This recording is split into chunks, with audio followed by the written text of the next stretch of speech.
Welcome to BSCCI competitive YouTube channel. দেখো, আজকে মূলত থাম্বনেল দেখেই তোমরা বুঝতে পারছো যে ফাইনাল ফুড এসআই, আমাদের ফুড এসআই এর এক্সাম কিন্তু একদম দোরগোড়ায় এসে গেছে। 16-17 তারিখ এক্সাম ঘোষণা হয়ে গেছে, অ্যাডমিট কার্ড বেরিয়ে গেছে।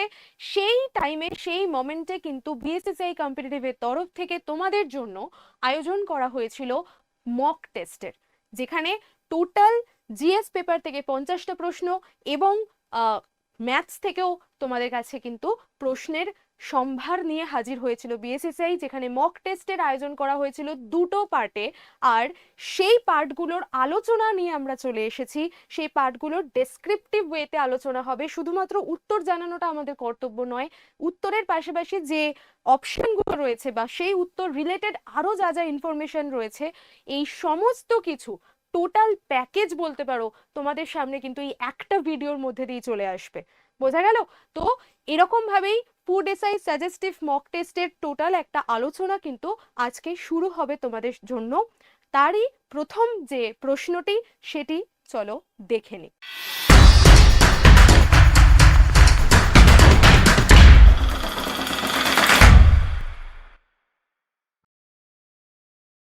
শুরু করছি আমাদের প্রথম প্রশ্ন। দেখো, প্রথম প্রশ্ন কি বলেছে, পাওয়ালকুট নামের আদিবাসী উৎসব ঐতিহ্যগতভাবে কার সঙ্গে যুক্ত? এখানে চারটে স্টেটের নাম দিয়েছে, দেখো, উড়িষ্যা, সিকিম, মিজোরাম, রাজস্থান। এখানে আমাদের সঠিক উত্তর হয়ে যাবে মিজোরাম। ওকে, পাওয়ালকুট হচ্ছে একটা আদিবাসী উৎসব এবং এটি ফসল কাটার সময়ের একটি উৎসব। ওকে, তাহলে এটি একটি হারভেস্টিং ফেস্টিভ্যাল আমরা বলতে পারি, বা ফসল কাটার সময়ের একটি উৎসব, এবং এটি ডিসেম্বর বা জানুয়ারি মাসে পালন করা হয়ে থাকে। এটি একটি আনন্দ উৎসব। ফসল কাটার পরে এই উৎসবটি পালন করা হয় এবং এটি ডিসেম্বর বা জানুয়ারি মাস করে পালন করা হয়ে থাকে। আর এটা মিজোরামের একটি সবথেকে বড় উৎসব বলা যেতে পারে। চলে যাই আমাদের সেকেন্ড প্রশ্ন।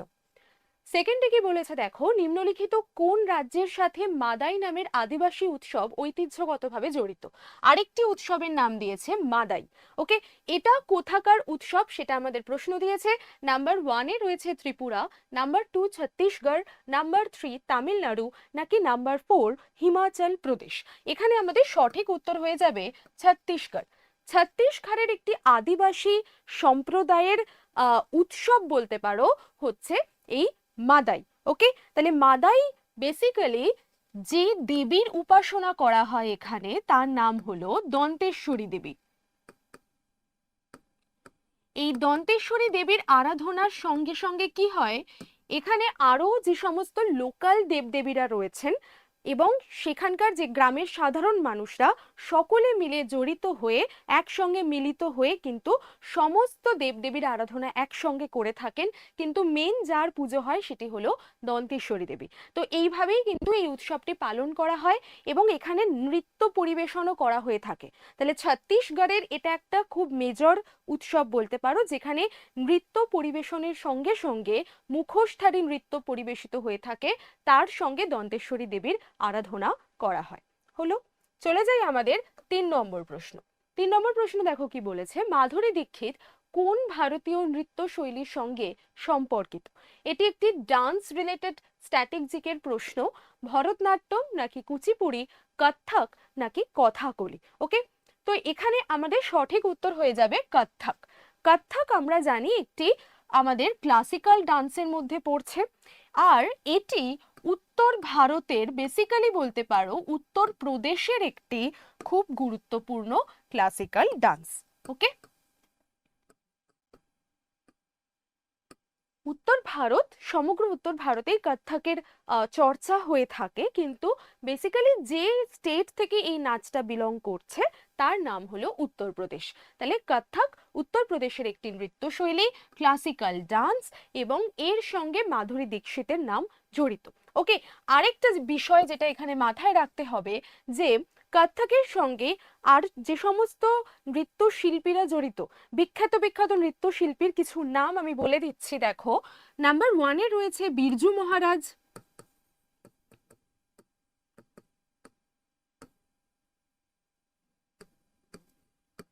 নাম্বার 2-তে রয়েছে শম্ভু মহারাজ,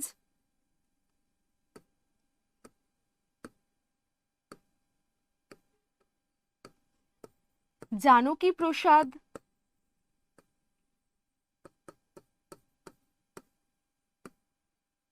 সিতারা দেবী,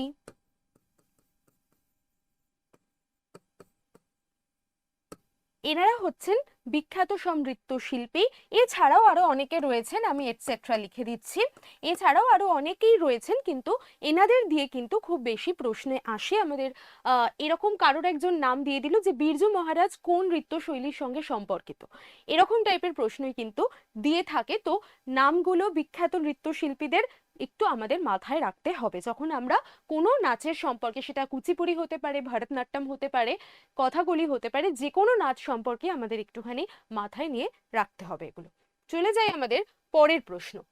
4 নম্বর প্রশ্ন কি বলেছে, এখানে একটা ড্যাশ হবে, ফিল ইন দ্য ব্ল্যাঙ্কস দিয়েছে। দেখো, ড্যাশ হলো কুর্গের কোটবা সম্প্রদায়ের ফসল কাটার উৎসব। ওকে, আরেকটি উৎসব বা ফেস্টিভ্যাল ঘিরে প্রশ্ন এসছে। কুর্গের কোটবা সম্প্রদায়ের যে ফসল কাটার উৎসব তার নাম কি? মাদাই, ওয়াগোরিয়া, থাইয়াম না পুত্তারি? এক্ষেত্রে আমাদের সঠিক উত্তর হবে পুত্তারি। পুত্তারি হলো এই কোটবা সম্প্রদায়ের একটা হারভেস্টিং ফেস্টিভ্যাল। ওকে, চলে যাই আমাদের পরের প্রশ্ন। 5 নম্বর প্রশ্ন দেখো কি বলেছে, নিচের কোন যন্ত্রটির স্ট্রিং ঘোড়ার চুল দিয়ে তৈরি? ভীষণ ইন্টারেস্টিং একটা প্রশ্ন। এক্ষেত্রে বলে রাখি প্রসঙ্গত, এখানে যে নামগুলো তোমরা দেখতে পাচ্ছ, একতারা, চিঙ্কারা, খামক, রাওয়ানহাট্টা, এই প্রত্যেকটাই কিন্তু বাদ্যযন্ত্র বা মিউজিক ইনস্ট্রুমেন্ট। ওকে, প্রত্যেকটাই কিন্তু বাদ্যযন্ত্রের নাম।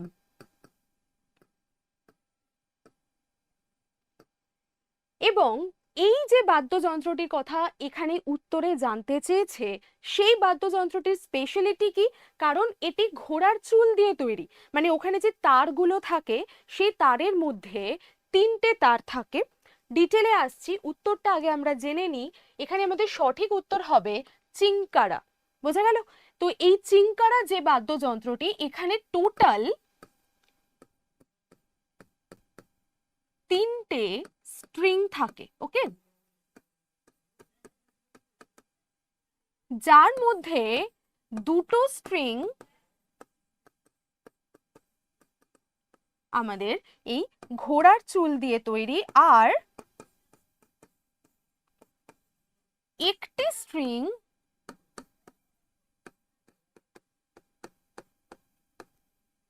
ইস্পাত দ্বারা নির্মিত।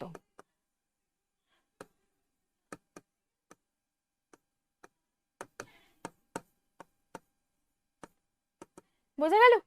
তো টোটাল 3টে স্ট্রিং, তার মধ্যে 2টো ঘোড়ার চুল আর একটা ইস্পাত দিয়ে তৈরি, এরকম টাইপের একটা বাদ্যযন্ত্র হচ্ছে চিঙ্কারা। আর চিঙ্কারা প্রধানত কোথায় দেখতে পাওয়া যায়?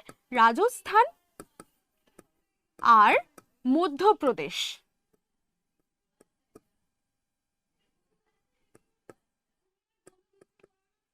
ওকে, এই দুটো স্টেটে আমরা মূলত চিঙ্কারা বাদ্যযন্ত্রটির নিদর্শন পেয়ে থাকি। হলো, চলে যাই আমাদের পরের প্রশ্ন। দেখো 6 নম্বর প্রশ্নে কি বলেছে, তাজমহলের স্থপতি কে ছিলেন? নাম্বার 1 এর ওস্তাদ মনসুর, নাম্বার 2 রহিম, নাম্বার 3 ওস্তাদ আহমেদ লাহোরি, নাকি নাম্বার 4 খাফি খান? এখানে আমাদের সঠিক উত্তর হয়ে যাবে ওস্তাদ আহমেদ লাহোরি। তিনি মূলত তাজমহলের স্থপতি ছিলেন। বোঝা গেল? আর দ্বিতীয় যে কথাটি বলার, তাজমহল কোথায় অবস্থিত? আমরা জানি তাজমহলের অবস্থান হলো আগ্রা। এটি শাহজাহানের আমলে তৈরি হয়েছিল, কিন্তু এর মেন স্থপতির নাম হলো ওস্তাদ আহমেদ লাহোরি। বোঝা গেল? চলে যাই পরের প্রশ্ন। বলতে বলতে আমরা 7 নম্বর প্রশ্নে এলাম। উত্তরাখণ্ডের সংস্কৃতির পরিপ্রেক্ষিতে কাফুলি এই টার্মটা কিসের সঙ্গে জড়িত? এটাই হচ্ছে এখানকার প্রশ্নের মেন বক্তব্য। দেখো, কাফুলি একটি নাম কিসের? রন্ধন প্রণালী, লোকনৃত্য, উৎসব, নাকি পেন্টিং শৈলী? কোনটার সঙ্গে কাফুলি এই টার্মটা জড়িত? এখানে আমাদের সঠিক উত্তর হবে কিন্তু রন্ধন প্রণালী। ওকে, এখানে প্রত্যেকটা যতগুলো স্ট্যাটিক জিকের প্রশ্ন আছে প্রত্যেকটা খুব ইন্টারেস্টিং প্রশ্ন, এবং প্রত্যেকটাই কিন্তু কোনো না কোনোভাবে আমাদের সমাজের সঙ্গে রিলেটেড। নয় সেটা আর্টস অ্যান্ড কালচার থেকে, নয় সেটা ফেস্টিভ্যাল থেকে, এই ধরনের প্রশ্নগুলো নিয়েই কিন্তু আজকে এনেছি। এবং প্রত্যেকটা খুব ইন্টারেস্টিং প্রশ্ন আর ইম্পর্টেন্ট প্রশ্ন তোমাদের জন্য, যে কোনো পরীক্ষার ক্ষেত্রে ইম্পর্টেন্ট। ফুড এসআই যেহেতু সামনে রয়েছে, তাই জন্য সেই পরীক্ষাটাকে কেন্দ্র করে আমাদের কিছু এই ধরনের আর্ট অ্যান্ড কালচার বলো, ফেস্টিভ্যাল বলো, এই ধরনের যে কোয়েশ্চেনগুলো আছে একটু ঝালিয়ে নিতে হবে। তো তার মধ্যে দেখো, উত্তরাখণ্ডের সংস্কৃতিতে রন্ধন প্রণালী, বিখ্যাত একটি রন্ধন প্রণালীর নাম হলো কাফুলি, যেখানে কি হয়, পালং শাক আর মেথি শাক, এই দুটো শাক দিয়ে তৈরি এক ধরনের খুব সুস্বাদু খাবার হচ্ছে এই কাফুলি, যেটা ট্যুরিস্ট অ্যাট্রাকশন বলতে পারো। ওখানে মানুষজন যদি ঘুরতে যায়, তো সেখানে কিন্তু এই কাফুলি যে রন্ধন প্রণালীতে তৈরি খাবার, সেটা কিন্তু ওরা মাস্ট ট্রাই করে। ওকে, তো এটা একটা ইন্টারেস্টিং প্রশ্ন ছিল। পরেরটায় চলে যাই, 8 নম্বর প্রশ্ন। দেখো, বিখ্যাত লিঙ্গরাজ মন্দির কোথায় অবস্থিত? এই ধরনের যদি কোনো বিখ্যাত স্থপতি থাকে, যেমন তাজমহলের কথা বললাম, এখন দেখো লিঙ্গরাজ মন্দিরের কথা বলা হচ্ছে। এই জায়গাগুলোও কিন্তু আমাদের ভালো করে একটু পড়তে হবে, যে লিঙ্গরাজ মন্দির কার আমলে তৈরি, বা লিঙ্গরাজ মন্দির কোথায় দেখতে পাওয়া যায়। এই প্রশ্নগুলো কিন্তু আমাদেরকে একটুখানি দেখে যেতে হবে। লিঙ্গরাজ মন্দিরের শহরের নাম চেয়েছে, অর্থাৎ কোন শহরে এটি অবস্থিত সেই নামটি জানতে চেয়েছে। ভোপাল, ভুবনেশ্বর, কলকাতা নাকি উজ্জয়ন? তো আমাদের এখানে সঠিক উত্তর অবভিয়াসলি হয়ে যাবে ভুবনেশ্বর। আমরা জানি লিঙ্গরাজ মন্দির কোথায়, উড়িষ্যাতে অবস্থিত, আর উড়িষ্যার কোথায়, ভুবনেশ্বরে অবস্থিত। ঠিক আছে, উড়িষ্যার ভুবনেশ্বরে অবস্থিত। আর এটা বহু পুরনো একটি মন্দির, বহু পুরনো একটি মন্দির, যেটি মূলত 11 শতকে নির্মিত।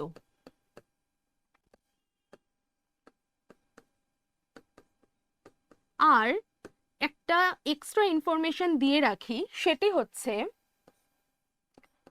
কলিঙ্গ রাজ্য ছিল, বা কলিঙ্গদের যে যুগ ছিল, সেই কলিঙ্গ রাজ্যের একটা নিদর্শন বলতে পারো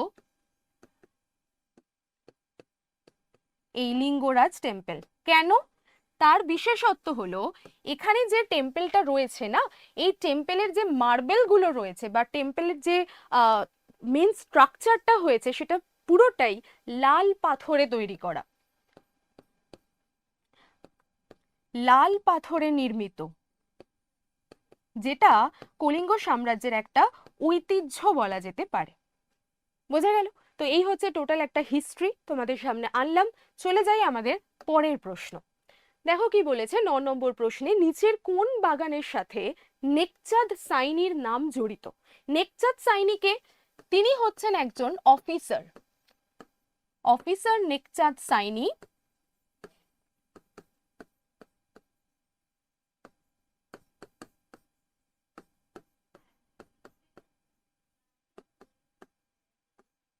ওকে,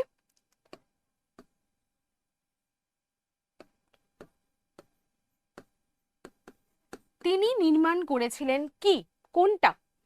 শালিমার বাগ শ্রীনগর, রক গার্ডেন চণ্ডীগড়, ঝুলন্ত গার্ডেন মুম্বাই নাকি বৃন্দাবন গার্ডেন মহীশূর? এক্ষেত্রে আমাদের সঠিক উত্তর হবে রক গার্ডেন চণ্ডীগড়। চণ্ডীগড়ের যে রক গার্ডেন, সেটা কিন্তু ভারতে নির্মিত প্রথম রক গার্ডেন বলা যেতে পারে। ওকে, তাহলে চণ্ডীগড়ের রক গার্ডেন হয়ে যাচ্ছে ভারতে নির্মিত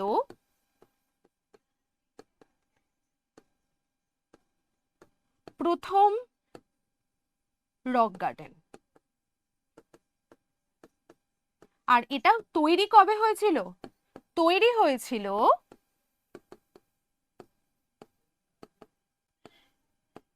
1957 সালে। বোঝা গেল? চলে যাই আমাদের পরবর্তী প্রশ্ন। 10 নম্বর প্রশ্নে আমরা অলরেডি হাজির হয়েছি। তামিল মহাকাব্য মণিমেকালাই, এটা রচয়িতাকে, এই মহাকাব্যের রচয়িতাকে, এটাই আমাদের প্রশ্ন। এটা কার দ্বারা রচিত হয়েছিল? ইলাঙ্গো, তিরুতাক্কাতেভার, সত্তানার না পুলাভার? ওকে, তাহলে এটা একটা বুকস অ্যান্ড অথার থেকে প্রশ্ন। মণিমেকালাই বহু পুরনো একটি মহাকাব্য, তামিল মহাকাব্য, বহু পুরনো, প্রায় 14,000 বছর আগের একটি বলতে পারো আমাদের প্রমাণ, যে সেই সময়ের যে কাব্যের যে প্রমাণ সেটা। ওকে, তো এটা তৈরি কে করেছিলেন, বা এটা রচয়িতা কে ছিল? সত্তানার, সত্তানারের মণিমেকালাই। ওকে, চলে যাই আমাদের 11 নম্বর প্রশ্নে। মহাযান বৌদ্ধ ধর্মের অধীনে দিয়ে 4টে পয়েন্ট দিয়েছে দেখো, অর্থাৎ এখানে বেসিক্যালি আমাদের জানতে চেয়েছে যে মহাযান বৌদ্ধ ধর্মের ক্যারেক্টারিস্টিক্স কোনটা, বৈশিষ্ট্য কোনটা, কোন স্টেটমেন্টটা সত্যি সেটা আমাদেরকে দেখতে হবে। নাম্বার 1-এ দিয়েছে দেখো, কিছু নিদর্শন ব্যবহার করে ভাস্কর্যে বুদ্ধের উপস্থিতি দেখানো হয়েছে। নাম্বার 2, বুদ্ধের মূর্তি তৈরি করা হয়েছে।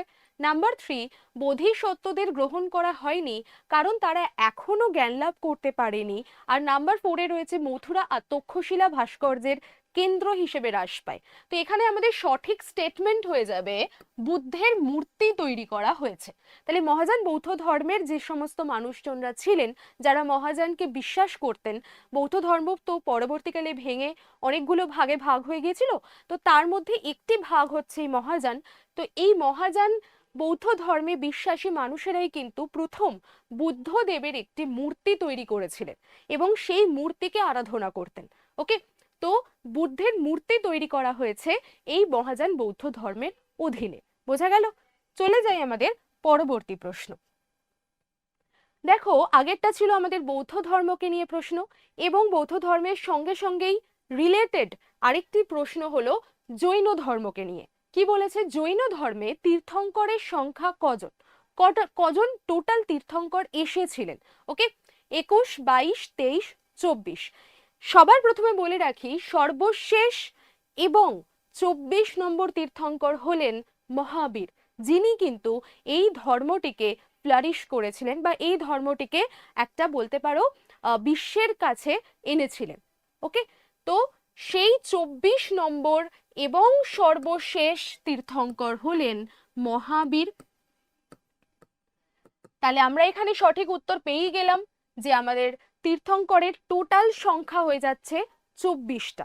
ওকে, 24 জন টোটাল তীর্থঙ্কর। তাহলে প্রথম তীর্থঙ্কর কে ছিলেন? প্রথম তীর্থঙ্কর ছিলেন ঋষভনাথ। এইটাও ঘিরে কিন্তু প্রচুর প্রশ্ন আসে যে প্রথম জনের নাম কি। প্রথম জনের নাম হলো ঋষভনাথ। আচ্ছা, 24 নম্বর আমরা জানলাম মহাবীর, তো মহাবীরের আগের জন কে ছিলেন সেটা ঘিরেও প্রশ্ন আসে। তাহলে আমরা জেনে নিই 23তম তীর্থঙ্করকে। 23তম তীর্থঙ্কর হচ্ছেন পার্শ্বনাথ। বোঝা গেল? এই এই মোটামুটি এই তিনজনকে ঘিরেই প্রশ্ন আসে, সেগুলো আমি তোমাদের কাছে বলে দিলাম।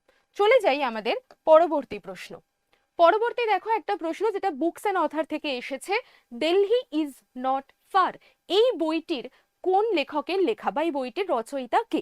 ওকে, খুশবন্ত সিং, অনিতা দেশাই, অরুন্ধতী রায় নাকি রাস্কিন বন্ড? সোজা সাপটা উত্তর, আর কোনো আমাদের দ্বিধাভেদ নেই, সেটা হলো রাস্কিন বন্ড। রাস্কিন বন্ডের অনেকগুলো বিখ্যাত লেখার মধ্যে একটি লেখা হচ্ছে এটা, দিল্লি ইজ নট ফার। ওকে, চলে যাই আমাদের পরবর্তী প্রশ্নে। আরেকটি বুকস অ্যান্ড অথার থেকে প্রশ্ন, এক্সপেরিমেন্টস উইথ দ্য ট্রুথ, এই বইটি কার জীবন অবলম্বনে রচিত? ওকে, মোহনদাস করমচাঁদ গান্ধী, সুভাষচন্দ্র বসু, জওহরলাল নেহেরু নাকি লালা লাজপত রায়? এক্ষেত্রে আমাদের সঠিক উত্তর হয়ে যাবে মোহনদাস করমচাঁদ গান্ধী।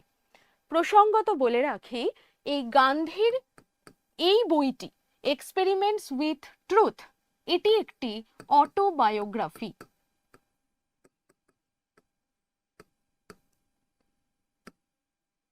ওকে, এবং এখানে গান্ধীজির প্রথম জীবনের যে ইতিহাস বা প্রথম জীবনের যা তিনি কিরম ছিলেন, তার পড়াশোনা কোথা থেকে শুরু, তিনি ছোটবেলায় শৈশবকালে কেমন ছিলেন, তারপর তার কৈশোর জীবন এবং তার যে কর্মজীবন শুরু হওয়ার যে প্রথম ফেজ, এই পোর্শনটা কিন্তু বর্ণিত আছে এই বইতে, এক্সপেরিমেন্টস উইথ ট্রুথ। ওকে, এর আগে একটা ওয়ার্ড হবে, তাহলেই তোমরা বুঝতে পারবে যে এটা একটা আত্মজীবনী, সেটি হলো মাই এক্সপেরিমেন্টস উইথ ট্রুথ। ওকে, এটা গান্ধীজির লেখা একটি অটোগ্রাফ, যেখানে মোটামুটি 1921 সাল পর্যন্ত তার যে জীবন সেইটার কাহিনী বর্ণিত হয়েছে। ওকে, চলে যাই আমাদের পরবর্তী প্রশ্ন এবং স্ট্যাটিক জিকের শেষ প্রশ্ন বলতে পারো, এরপর শুরু হবে কারেন্ট অ্যাফেয়ার্সের প্রশ্ন।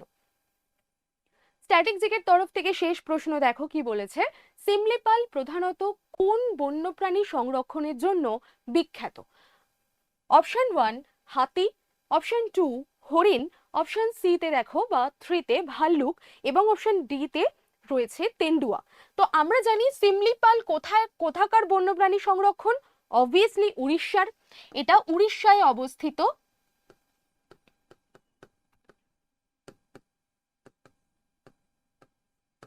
এবং এখানে যে প্রাণীটিকে সংরক্ষণ করা হয় সেটি হলো হাতি। ওকে, তাহলে হাতি আমাদের কোন বন্যপ্রাণী সংরক্ষণের জন্য বিখ্যাত? হাতি। এবং সেটা কোথায় করা হয়? সিমলিপালে। সিমলিপাল কোথায় অবস্থিত? উড়িষ্যাতে। ওকে, এই এই টোটাল যে ইনফরমেশনটা এটা আমরা জানলাম। এখানে শেষ করছি, আমাদের টোটাল কারেন্ট অ্যাফেয়ার্স এর শুরু হবে, তো স্ট্যাটিক জিকে আমরা ওখানেই শেষ করলাম। ওকে, কারেন্ট অ্যাফেয়ার্স এর প্রথম যে প্রশ্নটি রয়েছে দেখো 16 নম্বরে, খেলো ইন্ডিয়া 10 কদম। খেলো ইন্ডিয়া 10 কদম এই টুর্নামেন্টের আয়োজক কোন শহর? এই ধরনের প্রশ্ন কিন্তু খুব আসে, যে একটা টুর্নামেন্ট বলো বা একটা চ্যাম্পিয়নশিপ বলো, ওয়ার্ল্ড চ্যাম্পিয়নশিপ হোক বা স্টেট লেভেলের চ্যাম্পিয়নশিপ হোক, ন্যাশনাল লেভেলের কোনো স্পোর্টস, যেগুলো অর্গানাইজ করছে কারা, এই কোন স্টেট বা কোথায় কোথায় এটা খেলা হচ্ছে, কোথায় এর ইনঅগারেশন হচ্ছে, এই ধরনের প্রশ্নগুলো কিন্তু আসে। তার মধ্যে একটি প্রশ্ন হলো খেলো ইন্ডিয়া 10 কদম এই টুর্নামেন্টের আয়োজক করলো কোন শহর? নতুন দিল্লি, মুম্বাই, পুনে নাকি বারাণসী? তো অবভিয়াসলি আমাদের উত্তর হয়ে যাবে এখানে নতুন দিল্লি। প্রসঙ্গত বলি, খেলো ইন্ডিয়া 10 কদম এটা কিন্তু বেসিক্যালি একটা মহিলাদের জন্য তৈরি করা টুর্নামেন্ট বলতে পারো, যেখানে যে সমস্ত মহিলারা ন্যাশনাল বা ইন্টারন্যাশনাল লেভেলে যেতে পারেননি, খেলতে যেতে পারেননি কোনো কারণে, তাদেরকে নিয়ে, তাদের যাতে মনোবল ভেঙে না যায় বা তারা যাতে স্পোর্টসের তরফ থেকে আগ্রহ হারিয়ে না ফেলে বা তাদের কনফিডেন্স লো যাতে না হয়, তাই জন্যই কিন্তু এই টুর্নামেন্টের আয়োজন করা হয়েছে, যেখানে শুধুমাত্র মহিলারা, প্রায় 15,000 মহিলা কিন্তু এখানে অংশগ্রহণ করেছিলেন এবং এই টুর্নামেন্টটা খেলা হয়েছে। কোথায় অর্গানাইজ করা হয়েছিল? নতুন দিল্লিতে অর্গানাইজ করা হয়েছিল। ওকে, আর টোটাল এখানে 10টা খেলার আয়োজন করা হয়েছিল, টোটাল 10টা গেমের আয়োজন করা হয়েছিল এবং যেখানে প্রায় 15,000 মহিলা অংশগ্রহণ করেছিলেন। ওকে, চলে যাই পরের প্রশ্ন। দেখো, ফসবারি ফ্লপ কোন খেলার সঙ্গে যুক্ত? এই ধরনের টার্ম রিলেটেড প্রশ্নও কিন্তু আসে স্পোর্টসের সঙ্গে, অর্থাৎ কোন একটা স্পোর্টসের নাম বলে দিল, দিয়ে বলল এর সঙ্গে কোন টার্মটা অ্যাসোসিয়েটেড বা কোন টার্মটা এর সঙ্গে যায়। ঠিক আছে, সেরকমই দেখো ফসবারি ফ্লপ একটা টার্ম দিয়ে দিয়েছে, এই টার্মটা কোন খেলার সঙ্গে যুক্ত এইটা প্রশ্ন করেছে। ক্রিকেট, দাবা, হাই জাম্প, হকি? এক্ষেত্রে আমাদের সঠিক উত্তর হবে হাই জাম্প। কেন বলো তো? কারণ ফসবারি হচ্ছেন একজন হাই জাম্পের প্লেয়ার। ওকে, ফসবারি বলে একজন প্লেয়ার ছিলেন যিনি হাই জাম্প খেলতেন। ওকে, তিনি একজন আমেরিকার প্লেয়ার ছিলেন।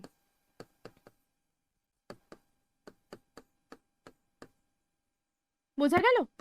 তিনি অবশ্য মারা গেছেন, কিন্তু তিনি 1968-এ 1968 সালে তিনি মেক্সিকো সিটি অলিম্পিক যেটা হয়েছিল, মেক্সিকো সিটি অলিম্পিক যেটা হয়েছিল সেখানে সোনা জিতেছিলেন।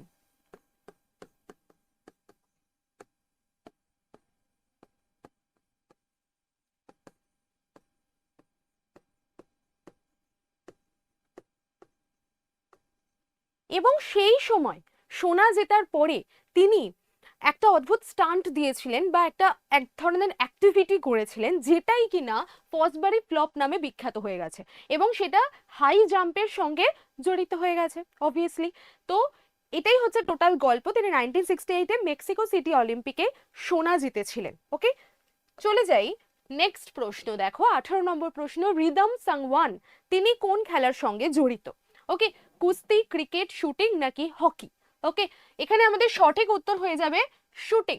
রিদম সাংওয়ান তিনি শুটিং এর সঙ্গে জড়িত এবং তিনি কিন্তু একজন ভারতীয় প্লেয়ার। তিনি কিন্তু ভারতীয় প্লেয়ার এবং যে ব্রোঞ্জ জিতেছিলেন তিনি ISSF যে বিশ্বকাপ হয়েছিল সেখানে তিনি ব্রোঞ্জ জিতেছিলেন, এটাও একটু মাথায় রেখো। চলে যাই পরের প্রশ্ন। 19 নম্বর প্রশ্ন। দেখো, দীপক ভুরিয়া এবং নিশান্ত দেবকে কোন খেলায় দেখা যায়? বক্সিং, কুস্তি, শুটিং নাকি হকি? এক্ষেত্রে আমাদের সঠিক উত্তর হয়ে যাবে বক্সিং, তারা দুজনেই বক্সিং এর সঙ্গে জড়িত।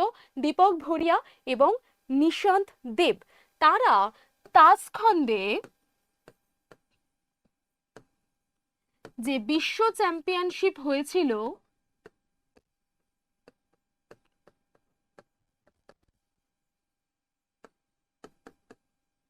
সেখানে সেখানে তারা ব্রোঞ্জ জিতেছিল। ওকে, সেখানে ব্রোঞ্জ জিতেছিল। বোঝা গেল? চলে যাই পরের প্রশ্নে। পরের প্রশ্ন দেখো, 20 নম্বর প্রশ্ন, কোন শহর south Asian youth table tennis championship 2023-এর আয়োজক? এক্ষেত্রে আমাদের সঠিক উত্তর কোনটা হবে? ইটানগর, গুয়াহাটি, কলকাতা নাকি ভুবনেশ্বর? সঠিক উত্তর হয়ে যাবে Itanagar. South Asian youth table tennis championship 2023, এখানে টোটাল 6টি দেশ অংশগ্রহণ করেছিল। এই 6টি দেশ কি কি একটা একটা করে বলে রাখছি, জেনে নাও। প্রথমেই তো আসছে আমাদের ভারত বা ইন্ডিয়া। ইন্ডিয়া বললেই যার নাম চলে আসে বাংলাদেশ।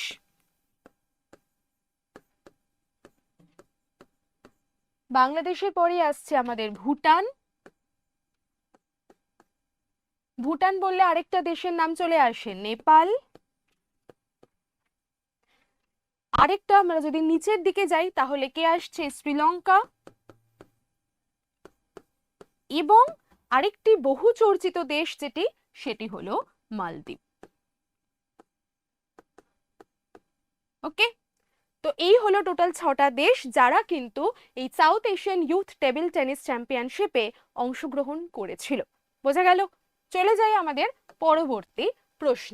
21 নম্বর প্রশ্ন দেখো, মুরলী শ্রীশঙ্কর তিনি কোন খেলার সঙ্গে যুক্ত? লং জাম্প, শুটিং, কুস্তি নাকি ক্রিকেট?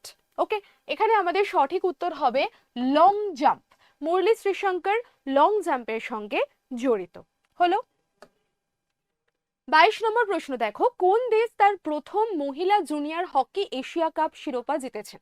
ওকে, এখানে আমাদের সঠিক উত্তর কোনটা হবে? শ্রীলঙ্কা, ভারত, চীন নাকি দক্ষিণ কোরিয়া? অবভিয়াসলি আমাদের উত্তর হয়ে যাবে ভারত।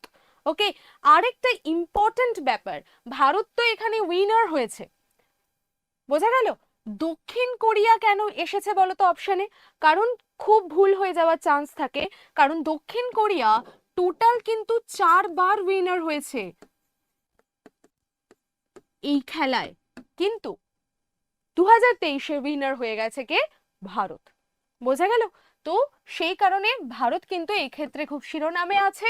আর প্রথম মহিলা জুনিয়র যে হকি এশিয়া কাপ, সেখানে ভারতের যে সম্মান সেটা কিন্তু অনেকটা দূর উঠে গেছে, পৌঁছে গেছে। চলে যাই পরের প্রশ্ন। এই প্রশ্নের অপশন দেখতেই হবে না, তার আগেই সবাই উত্তর দিয়ে দেবে। ভীষণ কমন একটা প্রশ্ন দেখো, সাত্বিক সাইরাজ, রাঙ্কি রেড্ডি এবং চিরাগ শেট্টি কোন খেলার সঙ্গে জড়িত? চটপট আমরা জেনে নিই, সেটা হলো ব্যাডমিন্টন। আমাদের উত্তরের অপশন দেখতেই হবে না, ব্যাডমিন্টন খেলেন এই সাত্বিক সাইরাজ, রাঙ্কি রেড্ডি এবং চিরাগ শেট্টি। ওকে, চলে যাই তারপরের প্রশ্ন। 24 নম্বর প্রশ্ন, 2023 সালে সাফ চ্যাম্পিয়নশিপ আয়োজন করেছিল কোন দেশ? অপশন দেখো, নেপাল, ভারত, শ্রীলঙ্কা নাকি বাংলাদেশ? এখানে আমাদের সঠিক উত্তর হয়ে যাবে ভারত। প্রসঙ্গত বলি, ভারতে কিন্তু 9th টাইটেল জিতে গেছে, 9th টাইটেল উইনার হয়ে গেছে ভারত। ওকে, ভারত যদি জিতে যায় তাহলে রানার্স আপ হয়েছে কোন দেশ? রানার্স আপ হয়েছে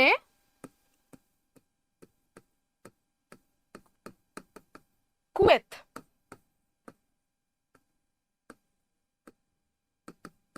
কুয়েত হয়ে গেছে রানার্স আপ, ভারত হয়ে গেছে উইনার। 9th টাইটেল জিতেছে, স্যাফ চ্যাম্পিয়নশিপের আয়োজনও কিন্তু করেছিল এবছর ভারত। ঠিক আছে, বোঝা গেল? চলে যাই লাস্ট প্রশ্ন। এশিয়ান অ্যাথলেটিক্স চ্যাম্পিয়নশিপ 2023-এর আয়োজক কোন দেশ? থাইল্যান্ড, ভারত, শ্রীলঙ্কা নাকি ইন্দোনেশিয়া? এশিয়ান অ্যাথলেটিক্স চ্যাম্পিয়নশিপ 2023, এখানে আমাদের সঠিক উত্তর হবে থাইল্যান্ড। বোঝা গেল? এর সাথে সাথে শেষ করছি আজকের কারেন্ট অ্যাফেয়ার্স এবং স্ট্যাটিক জিকে মিলিয়ে টোটাল যে 25টা প্রশ্ন সেটা শেষ হলো। এই 25টা প্রশ্ন শুধু নয়, আরও এরকম অনেক 25টা প্রশ্ন কিন্তু তোমাদেরকে প্রিপেয়ার করতে হবে পরীক্ষার জন্য। এখানে কিছু ঝলক দেখানো হলো এবং এই 25টা প্রশ্নের সঙ্গে সঙ্গে অনেক এক্সট্রা ইনফরমেশন তোমাদের দিয়ে দেওয়া হলো, অনেক ডেসক্রিপটিভ ওয়েতে কিন্তু পুরো জিনিসটাকে ব্যাখ্যা করা হয়েছে। এর সঙ্গে সঙ্গেও কিন্তু আরো অনেক মক টেস্ট দিতে থাকো তোমরা। আর আমাদের চ্যানেলেই কিন্তু অনেক মক টেস্টের আয়োজন করা হয়। আমাদের যে গ্রুপ রয়েছে, টেলিগ্রাম গ্রুপ রয়েছে, হোয়াটসঅ্যাপ গ্রুপ রয়েছে, সেখানে জয়েন হয়ে যাও। বিএসএসআই কম্পিটিটিভের যে গ্রুপগুলো রয়েছে, আর এই চ্যানেলটা সাবস্ক্রাইব করে দাও। কিন্তু এইরকমই প্রচুর ইনফরমেটিভ ভিডিও কিন্তু তোমাদের জন্য আমরা আনবো, হাজির করব। আর ফুড এসআই সামনে এসেই গেছে, ভালো করে প্রিপারেশন নাও পরীক্ষার জন্য। All the best.